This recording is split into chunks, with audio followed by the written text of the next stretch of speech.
Well, you're watching World Talks on TVP World. My name is Sasha Farbach. Russian drones struck Odesa overnight in the early hours of Monday, hitting residential areas and a hotel and injuring 10 people, among them children. Now, the strikes come as Ukraine marked the 40th anniversary of the Chernobyl nuclear disaster on Sunday, underscoring renewed fears about civilian safety amid the ongoing war.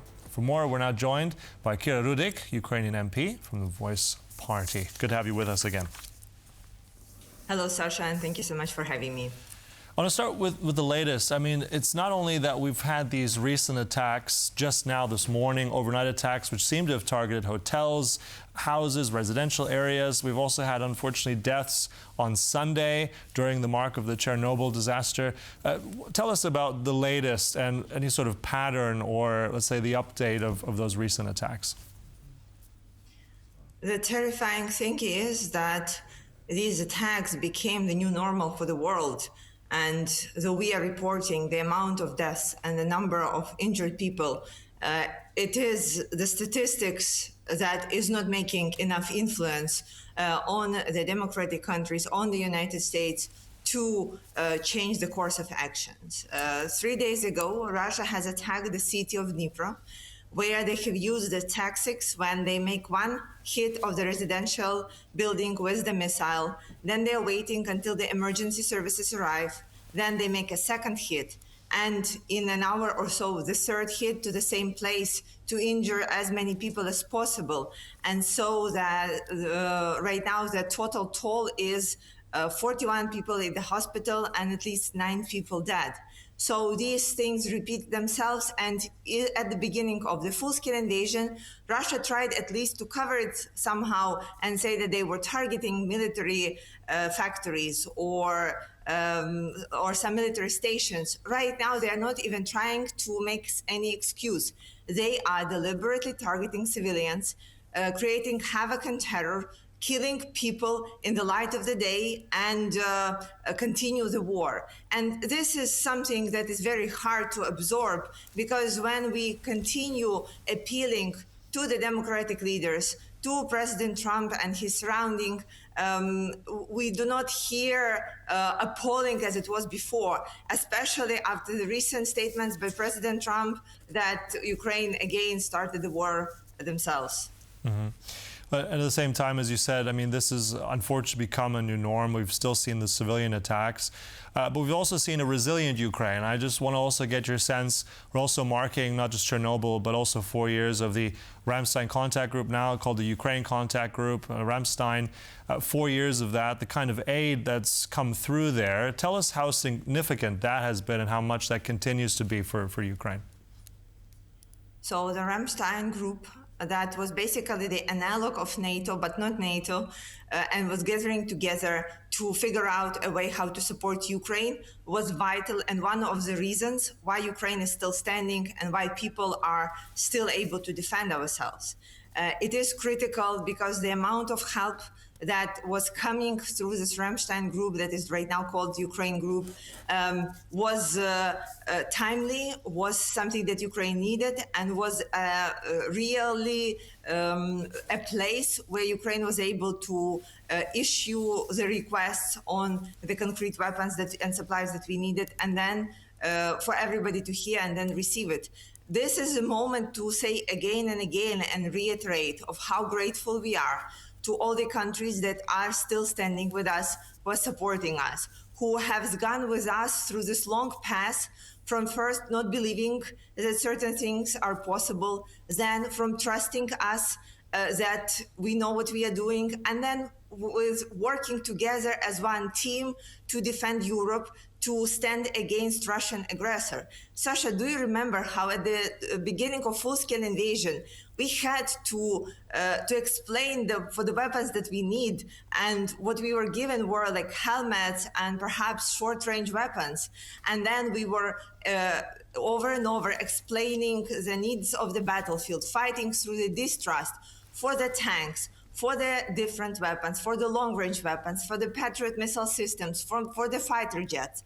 We have gone through all no's to yes, and now all the partners in Ramstein know that we are a partner that is very experienced in all kinds of weapons, that is innovative, and that is able to work together to improve Europe's security and to make sure that Europe is able to defend itself. Yeah, and as you said, Kira, there, it's been a long time in the process also of Ukraine, not just, I think, receiving the weapons, also making their own, using them correctly, and now as a major drone expert, I think that's also what now Europe is also getting in return in many ways. Also, speaking of Europe and support, European Union membership, that's something that Ukraine has been pushing very much. We're looking also at what President Sandu of Moldova and President Zelensky said. They want accession talks to accelerate, possibly something to be included in the EU maybe at the beginning of next year already, in 2027. How realistic do you think that timeline is? So I believe both Ukraine and Moldova do not want to bend the rules. We want to go with the rules, but we also know that we want to be admitted to European Union by merit. But from our side, we have completed the prerequisites that were needed for these talks to start. We didn't hear what else we need to do to move forward. And this is why the main thing that we are asking is to go through the process, not to delay it, and to make sure that we are treated just as the paperwork saying, that European Union is open, everybody can get in if the prerequisites are made. As a member of Ukrainian parliament, I can tell you that we have done everything to become a candidate back in 2022. Then we had to confirm it with at least 7 key points that European Union listed for us. But after that, we have completed certain separate clusters that we think that we will be ready to go ahead with. And this is why President Zelensky and both President Sandu are talking about it. It is not about saying we want something exclusive. It is saying let's go with the process with an open heart. And in the parliament, we are waiting to hear the feedback from our European partners on what is the list of the things that we need to have accomplished and completed so that we can move forward. Because even 4 years after the first candidacy that we have received, every time in the parliament, we have like the bill that is marked as a European bill, it has like all the chances to pass because we know that European path is something that we need to push forward even at the toughest times like this. And it's also a path that President Zelensky has said he wants to expedite as much as possible. I know that that process can take quite some time, on average roughly 10 years if we look at the other member states. Now, I want to get your sense of what also 2 member states have said. This is coming from Germany and France, saying there should be some kind of partial accession for Ukraine. Now, Ukraine has rejected that. Give us your sense of why Kiev is so against this sort of partial accession. Because there is a threat that this partial accession will be like a small cover for not processing the accession at all. We are doing everything by the book from our side. And if we are doing something wrong or not quickly enough, we want to hear that rather than saying you will get the partial accession process. So there are many very dangerous overpasses that can happen during this pass. And in our constitution, we have written that Ukraine wants to become a member of European Union, not a partial member, not like a long-term not a member, but a member of European Union. And this is why we need to strongly execute on it. I will give you an example. Like 2 years before the full-scale invasion, there was this attempt saying that Ukraine shouldn't get the membership of NATO, but should get like a different type of collaboration. And the promise that this collaboration will be exactly as the NATO collaboration, but a little bit different.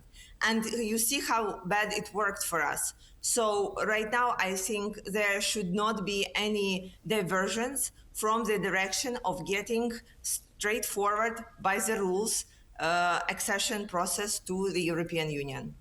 Yeah, and I think this is also going to be discussed at length in those future EU Council meetings as well.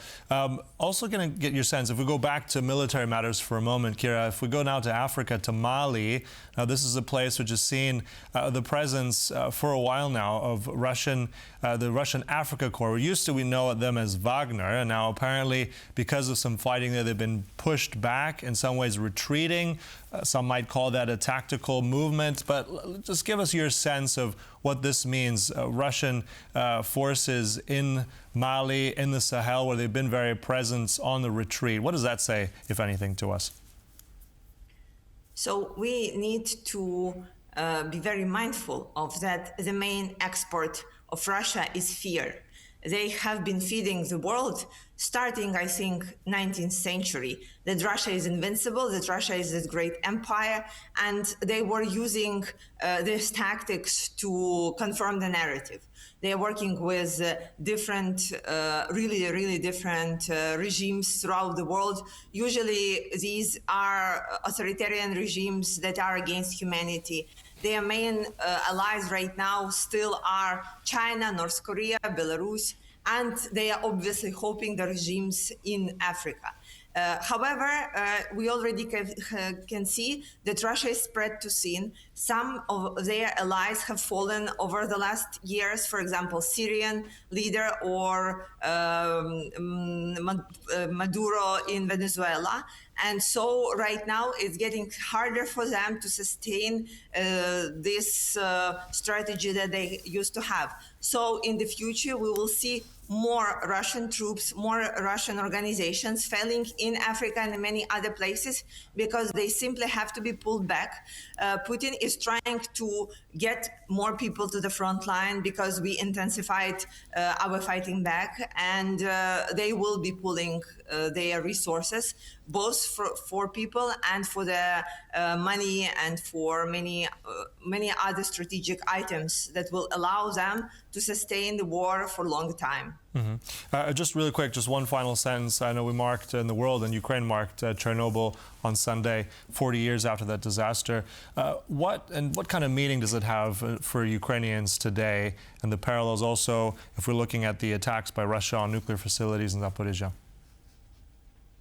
It is important to remember that what Russia had done 40 years ago, they're repeating right now.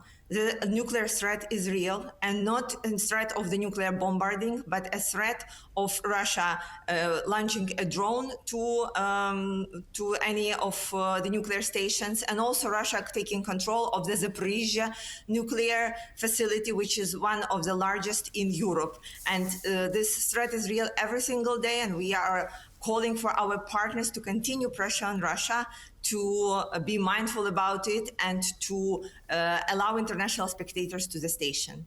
All right, so thanks as always. Always a pleasure having you on with us here on TVP World. Kira Rudik there, Ukrainian MP, the leader of the Voice Party. Thank you so much. Thank you, Sasha. Thank you for watching. That concludes World Talks, but stay right here on TVP World for more. Goodbye.